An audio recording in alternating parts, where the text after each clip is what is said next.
Saudi আরবের রাজধানী রিয়াদের একটি স্কুলে এসি থেকে অগ্নিকাণ্ডের ঘটনা ঘটেছে। রবিবার ইবনে হাজার আল আসকালানি ইন্টারমিডিয়েট স্কুলে এই ঘটনা ঘটে। তবে ফায়ার সার্ভিসের কর্মীরা দ্রুত ঘটনাস্থলে পৌঁছে আগুন নিয়ন্ত্রণে আনায় স্কুলের কোনো স্টাফ বা শিক্ষকের হতাহতের খবর পাওয়া যায়নি।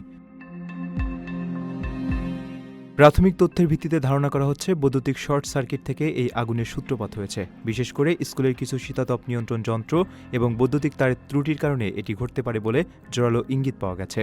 সংবাদমাধ্যম আল রিয়াদ এর এক্স অ্যাকাউন্টে প্রকাশিত একটি ভিডিওতেও স্কুল ভবনের বাইরে থাকা এসির আউটডোর ইউনিটে দাউ দাউ করে আগুন জ্বলতে দেখা যায়।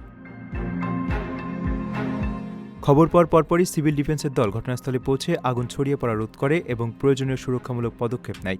নতুন শিক্ষাবর্ষ শুরুর ঠিক আগে এমন ঘটনা ঘটায় বর্তমানে স্কুল ভবনের সার্বিক নিরাপত্তা ও প্রস্তুতি পুনরায় যাচাইয়ের কাজ চলছে। এছাড়া দুর্ঘটনার প্রকৃত কারণ নিশ্চিত করতে তদন্ত অব্যাহত রয়েছে।